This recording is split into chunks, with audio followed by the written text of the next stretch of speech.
नमस्कार मित्रांनो, ठरलं तर मग या मालिकेच्या आजच्या भागात आता अर्जुन सायली बाहेर अश्विन आणि प्रियाकडे बघत असतात, कारण ते आता तंबू ठोकून तेथे झोपलेले असतात. सायलीला आता प्रिया नाही तर अश्विनच खूप वाईट वाटत असतं.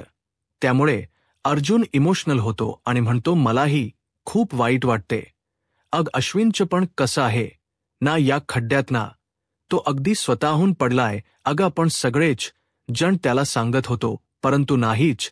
स्वतःचे डोळे, कान आणि मेंदू बंद करून तो तिच्या पाठीमागे पळालाय आणि जोपर्यंत तो एका मोठ्या खड्ड्यात पडणार नाही ना, तोपर्यंत याला अक्कल सुद्धा येणार नाही. तेव्हा सायली मग विचारते, खड्ड्यात पडल्यानंतर मग आपण काय फक्त बघत राहायचं का? तेव्हा अर्जुन म्हणतो, बायको, आतापर्यंत आपण त्याला थांबवण्याचे काही कमी प्रयत्न केलेत का? आपलं कधी काही ऐकून घेतलंय का त्याने? तर नाही ना, आणि तो कधी काही ऐकून सुद्धा घेणार नाही. सो एक गोष्ट क्लिअर आहे, कुणी कितीही काही सांगितलं तरीही तो कुणाचं काही ऐकून घेणारच नाही, कारण जोपर्यंत त्याला स्वतःला एक्सपिरियन्स होत नाही तो अजिबातच नाही सुधारणार. तर दुसरीकडे प्रियाला अजूनही झोप लागलेली नसते. तिच्या कानाजवळ सारखेच डास भुनभुन करत असतात. त्यानंतर अर्जुन सांगू लागतो, तो शाळेपासून तसाच आहे. सायली विचारते, म्हणजे नक्की काय? तेव्हा अर्जुन सांगतो की 5वी-6वी मध्ये तो असेल तेव्हा त्याने एका डान्स कॉम्पिटिशनमध्ये भाग घेतला होता आणि रिहर्सलमध्ये त्याला ताप सुद्धा आला होता. त्याला सगळ्यांनी सांगितलं की डान्स करू नकोस, तू रिहर्सल करू नकोस आणि कॉम्पिटिशनमध्ये जाऊ नकोस, पण नाही, त्याने ना कुणाचंही ऐकलं नाही. तो शेवटी गेलाट कॉम्पिटिशनमध्ये आणि मग खूप म्हणजे खूप पाय सुद्धा दुखत होता आणि खूप बॉडी पेन सुद्धा होत होता आणि 4 दिवस शाळेत सुद्धा जाऊ शकला नाही. मग नंतर तो म्हणाला, मी असं वागायलाच नको होतं आणि तुमचंही ऐकायला पाहिजे होतं आणि यापुढे ना मी असं कधीच वागणार नाही. मग आता सायली ही अर्जुनकडे बघतच राहते आणि म्हणते, देव करो आणि तो दिवस ना पुन्हा एकदा येऊ जेव्हा अश्विन भाऊजी असं म्हणतील की माझ्या बायकोच्या बाबतीत तुमचं ऐकायला होतं, कारण मी चुकलोय, मला माफ करा, मी चुकलोय, असं आता सायली म्हणत असते. अर्जुन म्हणतो, पण ती वेळ तर अजून आलेली दिसत नाहीये.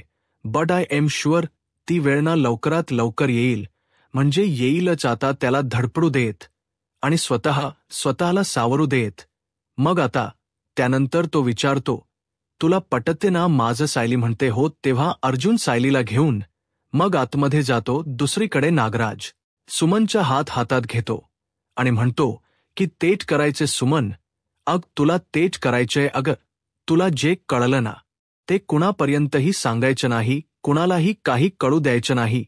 तेव्हा सुमन धक्क्यानेच म्हणते, अहो, मी तर आपला संसार सावरण्याचा प्रयत्न करते आणि तुम्ही हे काय बोलता ताय? आणि हे सगळं जर भाऊजींना समजलं तर त्यांना काय वाटेल? मग आता तो विचारतो, दादाला कळेलच. कसं कळेल सांग बरं? तू सांगितलं तरच समजेल ना, आणि दादाला असं अचानक तरी कुठून समजणार आहे नाही. मग आता सुमन तरीही हिंमत करते आणि म्हणते, तशी ही वेळ आली तर मग मी असं बोलून आता ती पुढे सांगणार असते की रविराज भाऊजींना सगळं काही सांगणार, पण ते बोलायच्या आतच नागराज म्हणतो, तुझ्या दादाच्या मुलीचं नाव काय? त्या पूर्वा आहे त्या मुलीचं नाव. ती दिल्लीला राहते ना आजकाल आणि तिथे नोकरी करते. जिथे राहते तिथपासून नोकरीच ठिकाण खूप लांब आहे आणि तेथे तू सुद्धा ती एकटी एजा करत असते. मग आता असं म्हटल्याबरोबरच सुमन खूप घाबरते, कारण हा नागराज ना तिला ब्लॅकमेल करत असतो की तुझ्या भावाच्या मुलीचा काहीही गेम होऊ शकतो. आणि नंतर सांगतो की हे बघ, दिवस ना खूप वाईट आहेत. सुमन, आणि मला सांग, उद्या जर त्या पूर्वाला काही झालं तर तुझ्या दादा वहिनीच हार्ट तर फेल होईल ना, एकदम जीवानिशीत जातील ते. असं म्हणून तो तिला खूपच घाबरवतो. पण तू जर तोंड उचकटलं नाहीस तर मग तुझ्या जवळच्या कुणालाही काही होणार नाही. मग आता तो तिचा हात जोरातच दाबतो आणि विचारतो, काय सांगशील? दादाला सांगशील? दादाला? असं म्हणून तो तिला अक्षरशः ब्लॅकमेल करत असतो. तर सुमन नागराजच्या या ब्लॅकमेलिंगला खूप घाबरलेली असते. तिला काय करावं हे देखील सुचत नसतं. तर दुसरीकडे सायली आणि अर्जुन दोघेही रूममध्ये येतात. तर सायली अजूनही विचार करत असते. तर आता ती मनातच म्हणत असते की कसं आहे ना प्रिया त्या दगडधोंड्यातच ब्री, पण तिच्यामुळे ना अजिबात अश्विन भाऊजींना काही त्रास व्हायला नको. तेव्हा हा विचार करत असताना अर्जुन म्हणतो, मॅडम हे पूर्णपणे चुकीचं आहे हा. तेव्हा सायली अर्जुनकडे बघतच राहते. तेव्हा अर्जुन म्हणतो, नाही म्हणजे घरच्या सीईओची ऑर्डर ही अजिबात फॉलो करत नाही. कारण आमची सीईओ जी आहे ती काय म्हणाली की तन्वीचा विचार अजिबात करायचा नाही. मग अर्जुन लगेचच विचारतो, तू तन्वीचा विचार करतीयस ना, आता हे बरं आहे. हा सायली तुझं कारण घरी तू सगळ्यांना सांगितलंस की ती प्रिया कशीही वागली तरीही तिच्या वागण्याचा त्रास करून अजिबात घ्यायचा नाही, पण तू स्वतः आता काय करतीयस सांग बरं. तेव्हा सायली विचारते, मला सांगा आता माझ्या मनातलं सुद्धा तुम्हाला ऐकू येतं का हो. तेव्हा अर्जुन म्हणतो, हो येत ऐकू. तेव्हा सायली म्हणते, ठीक आहे नाही करणार आता मी तिचा विचार. त्यानंतर तर सायली म्हणते, हे पहा आपण आता लवकर झोपूयात, तुम्ही हे सगळं आवरून ठेवा. अर्जुन ठीक आहे असं म्हणतो. तर सायली आता अंथरून घेत असते. तेवढ्यातच अर्जुनला चैतन्याचा फोन येतो. मग अर्जुन विचारतो, अरे फायनली तू फोन केलास, कुठे होता इतका वेळ. तेव्हा चैतन्य म्हणतो, अरे सायलेंटवर फोन होता, मी आत्ताशी पाहिली तुझी मिसड कॉल, मग लगेच कॉल रिटर्न केला. अर्जुन म्हणतो, ठीक आहे पण त्या स्केच आर्टिस्ट काय झालं रे, तो येणार आहे की नाही. तेव्हा चैतन्य म्हणतो, हो तो उद्या येणार आहे तुला भेटायला. तेव्हा अर्जुन म्हणतो, ग्रेट, बरं मी तुला उद्या ब्रीफ देतो चालेल ना. तेव्हा ठीक आहे असं चैतन्य म्हणतो. मग दोघेही फोन ठेवतात. अर्जुन सगळं काही व्यवस्थित आवरून ठेवत असतो. तेव्हा त्याला सायलीच ते आय कार्ड सापडतं. मग आता ते सायलीपासून लपवायचंच असतं. त्यामुळे तो आता एकदम शांतपणे त्या आयडी कार्डकडे बघू लागतो. मग आता तो मनातच त्या आयडीकडे पाहत विचार करतो, या आयडीवर तर सायलीचा चेहरा अजिबात स्पष्टपणे दिसत नाहीये, परंतु जेवढा दिसतोय त्यावरून एखाद्या प्रोफेशनल आर्टिस्टला एखाद्या लहानपणीच स्केच नक्कीच काढता येईल. आता एनिवेज एखादा स्केच आर्टिस्ट उद्या येतोच आहे, तर त्याला विचारूनच बघतो. त्यानंतर सायली तेथे येते आणि विचारते, काय हो झाला का फोन. अर्जुन म्हणतो, हो झाला की झाला ना. मग आता सायली म्हणते, ते चैतन्य भाऊजी तिकडे गाढ झोपले, पण तुम्ही पण झोपा की आता. अर्जुन हसतो आणि म्हणतो, हो हो झोपतो की झोपतो. हा त्यानंतर अर्जुन सुद्धा झोपतो आणि मग दुसरा दिवस उजाडतो. सायली आता आंघोळ वगैरे करून लगेचच आपली पूजेची थाळी घेऊन बाहेर येते. तिला आता तुळशीच पूजा करायची असते. आणि मग त्यानंतर ती समोर पाहते तर अश्विन हा उठलेला असतो. प्रिया मात्र ढाराढोर झोपलेली असते. पण सायली तिच्याकडे जरा दुर्लक्ष करत आपली पूजा अगोदर आटोपून घेते आणि म्हणते की अश्विन भाऊजी उठले, पण दुसऱ्यांच्या झोपा मोडून उडवून हिला बर गाढ झोप लागलीय. मग आता सायली म्हणते, आई तू इथे दाराशी आहे ना, म्हणून या औत्सेला मी दूर ठेवू शकते. मला सांग किती कम नशिबी मुलगी आहे ती, कारण या घरातील सगळ्यांनी तिला एवढा जीव लावला, पण हिला काय त्याची अजिबात किंमत नाही. आणि तिने जे जे केलं ना त्याची कधी तिला माफी सुद्धा मिळणार नाही. आणि कदाचित देवालाच वाटलं असेल की तुरुंगात तिला शिक्षा पुरेसी मिळाली नाही. ही ज्यांची अपराधी आहे त्यांच्या हातूनच तिचा न्याय व्हायला हवा, आणि म्हणूनच कदाचित इथे आणलंय तिला असं म्हणून ती आता प्रियाकडे बघते. यानंतर सायली आता तुळशीच्या पाया पडते आणि लगेचच तिच्या डोक्यात काहीतरी कल्पना येते. मग ती जोरातोरात आता घंटी वाजवू लागते आणि या देवी सर्व भूतेषु हे भजन आता म्हणू लागते आणि जोराजोरात ती सुद्धा वाजवू लागते, जेणेकरून आता प्रिया लगेचच उठेल, तिची झोपमोड होईल.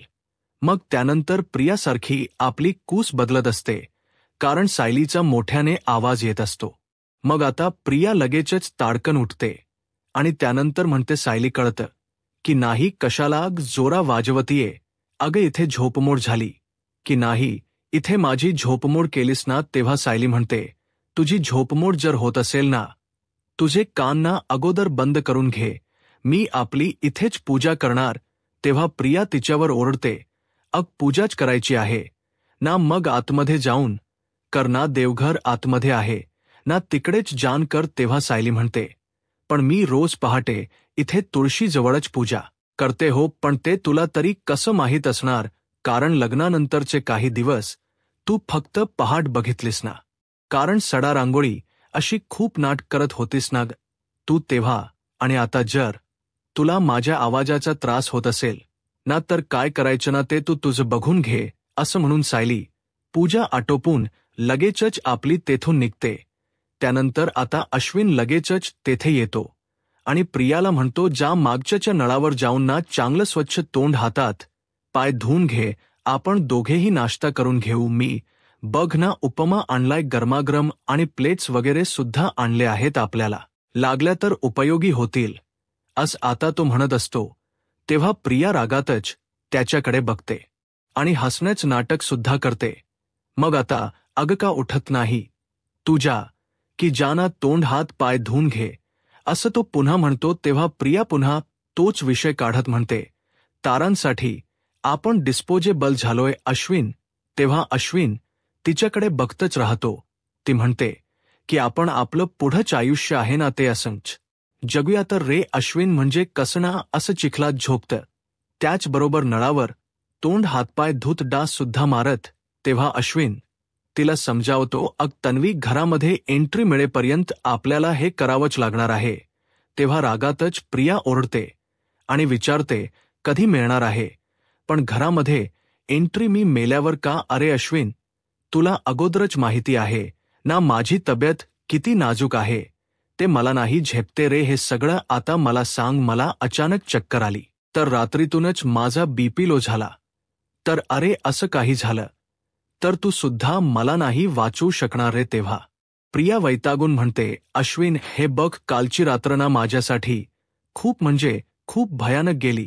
शिवाय मी तुला असे हाल सोचताना नाही बघू शकत रे. आता मी काय म्हणते, अश्विन चल ना आपण माझ्या घरी जाऊयात. तेव्हा अश्विनला आता जबरदस्त असा धक्काच बसतो. तर दुसरीकडे आता स्केच आर्टिस्ट आलेला असतो. अर्जुन, चैतन्य देखील तिथे असतात. स्टडी रूममध्ये ते बसलेले असतात.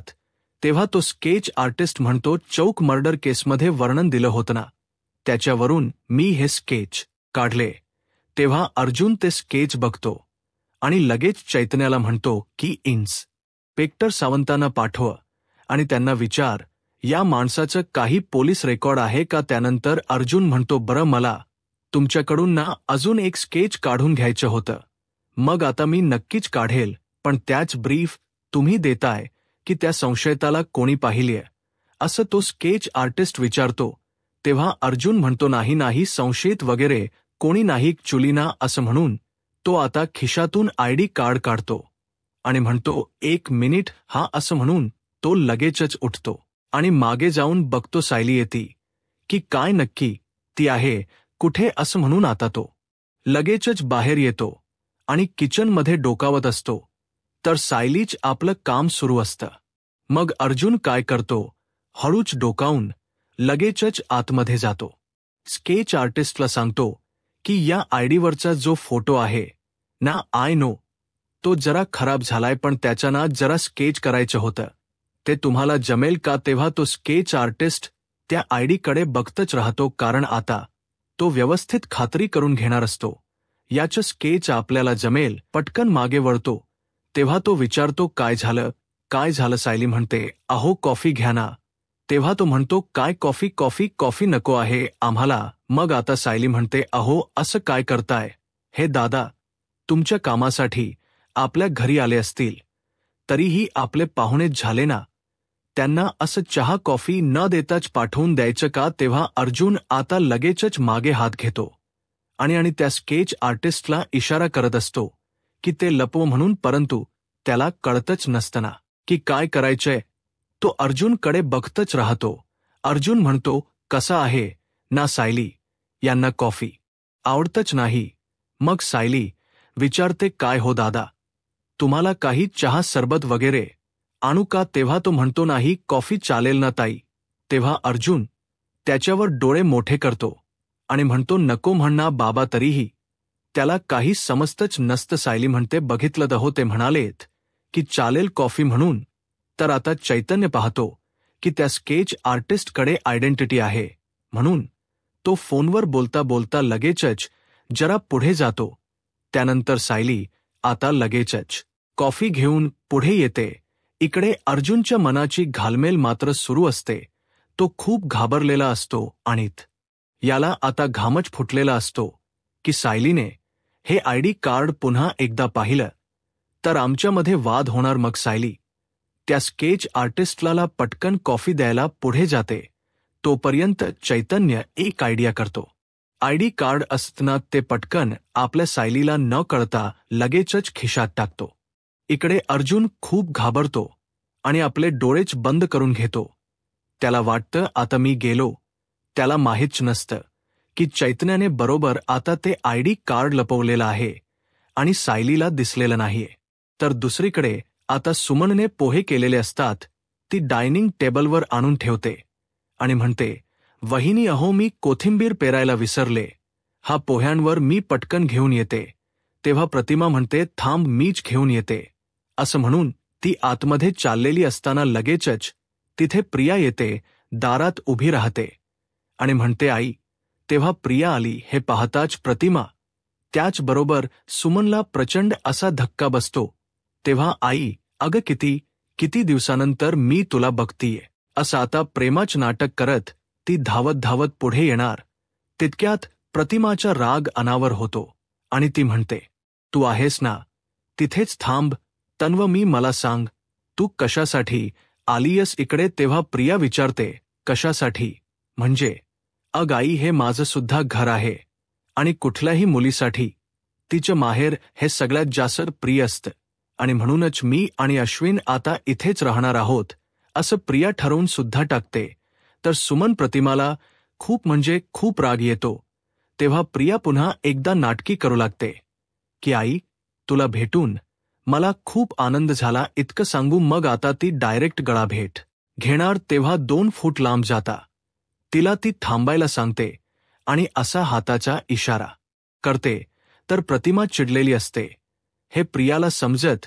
तेव्हा अश्विनलाही हे सगळं पाहून आता धक्काच बसतो, कारण त्याला माहीत असते इकडे सगळेजण चिडले आहेत आणि प्रियाच कोणीही ऐकून घेणार नाही. रविराज काका तर नाहीच नाही, पण ही उगीच हट्ट केला आणि इकडे अपमान करून घ्यायला आली. तेव्हा प्रियाला असं अडवल्यानंतर ती म्हणते, आई, अगं आई, तू माझ्याशी अशी का वागतीयस? मग आता ती म्हणते, सुमन काकी, सुमन काकी, तू तरी अशी वागू नकोस नाग, प्लीज प्लीज. मग सुमन सुद्धा रागातच तिच्याकडे जेव्हा बघते तेव्हा ती म्हणते, नागराज काका. तेव्हा कोणीही तिच्याकडे डुंकून सुद्धा बघत नाही. हे पाहताच प्रियाला समजतं की आपली इथे कुणाला गरज नाही आणि आपल्याबद्दल कुणाला काही वाटत नाही. तेव्हा अश्विन आतमध्ये येतो आणि म्हणतो, तन्वी, मला असं वाटतं ना की आपण इथून निघूयात आता. तेव्हा प्रिया नाहीच म्हणत असते. तर प्रतिमा म्हणते, हो तन्वी, तू आता इथं निघालीस ना तर खूप बरं होईल. आणि कसं आहे ना, तुझ्या सुदैवाने तुझे बाबा आता घरात नाहीयेत आणि ते यायच्या आतमध्ये निघालीस तर खूप बरं होईल. परत आम्हाला भेटण्याचा विचारही करू नकोस आणि तू या घरात राहण्याचा तर प्रश्नच येत नाहीये. तेव्हा प्रिया आता खूपच घाबरते. इकडे आता सायली म्हणते, भाऊजी, कॉफी घ्या. तेव्हा चैतन्य म्हणतो, ठक्यू, मग आता पुन्हा काही लागलं तर मला सांगा हा, असं सायली म्हणते. तेव्हा चैतन्य म्हणतो, हो नक्की सांगू हा वहिनी. तेव्हा सायली आता तिथून गेल्यानंतर अर्जुन एक डोळा उघडून पाहतो. त्याला खूप भीती वाटत असते. मग आता तो स्वतःच म्हणतो की सायली ओरडली पण नाही, आयडी कार्ड बघितलं तरी. तेव्हा चैतन्य त्याला असा चुटकी वाजवून इकडे बघ असं म्हणत असतो, पण अर्जुनच लक्षच नसतं. त्यानंतर काही वेळाने तो मागे पाहतो आणि म्हणतो, सायली का ओरडली नसेल? तिने आयडी कार्ड पाहिलं नाही. कुठे गायब, कुठे झालं ते? तेव्हा तुझ्या गार्डियनने ते लपवून ठेवलं असं चैतन्य सांगतो. आणि तुझा तो एंजल कोण आहे माहिती ॲडव्होकेट चैतन्य गडकरी. त्यानंतर आता लगेचच चैतन्य आयडी कार्ड दाखवतो. तेव्हा अर्जुन म्हणतो, बरं झालं तू मला खूप मोठ्या संकटातून वाचवलंस असं म्हणून तो आयडी कार्ड घेत स्केच आर्टिस्टकडे देतो आणि म्हणतो, बघा ना जमतंय का याच्यावरचा स्केच काढायला.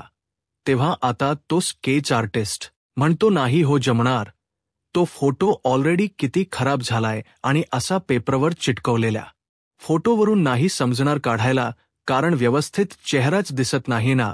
I am really very sorry sir, मी नाही काढू शकत स्केच असं तो जेव्हा म्हणतो तेव्हा अर्जुनचा चेहराच पडतो आणि म्हणतो की इट्स ओके.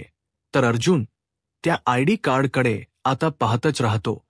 तो कारण त्याची एकच आशा असते की एकदा का हे स्केच मिळालं तर सगळ्या गोष्टींचा पुढे तपास करता येईल. परंतु हेच नाही मिळालं तर होणार कसं. तर आता मित्रांनो, पुढील भागामध्ये प्रियाला कोणीही घरात घेत नसतं म्हणून प्रिया काय करते तर पेट्रोलच अंगावर ओतून घेते घरासमोर. तेव्हा अश्विन अगदी प्रतिमाच्या हातापाया पडत म्हणतो की हे बघ प्रतिमा, आत्या मी तुझ्या हातापाया पडतो, तू प्लीज हे सगळं थांबव प्रतिमा. आत्या तर प्रतिमा आता रडत असते, पण प्रतिमाला हे सहनच होत नसतं. प्रियाने आता काडी पेटी पेटवलेली असते तर आता प्रतिमा नाही असं मोठ्याने ओरडत असते, पण भामटी प्रिया काही ऐकतच नसते. शेवटी नाटक करत ती आता तिथे काडी टाकते आणि लगेचच सगळीकडे आता आग लागते. तर दुसरीकडे अर्जुन आता प्रियाच्या रूममध्ये जाऊन ते गाठवड शोधण्याचा प्रयत्न करत असतो. त्यानंतर सायली नेमकी अर्जुनसाठी कॉफी घेऊन जाते, पण तो रूममध्ये नसतो म्हणून आता सायली लगेचच त्याला फोन करते. इकडे अर्जुन मात्र प्रियाचा प्रत्येक रूमचा कोपरा चाळू लागतो की तिने ते गाठोड नक्की कुठे ठेवलं असेल, पण एकच ड्रॉवर लॉक असल्यामुळे त्याला संशय येतो आणि तो लगेचच चाव्या शोधू लागतो. त्याला ती चावी सुद्धा सापडते, पण सायली नेमकी तेथे जाते. आता पुढे काय होईल हे पाहायला आत्ताच माझा महाराष्ट्र या यूट्यूब चॅनलला सबस्क्राईब करा. धन्यवाद.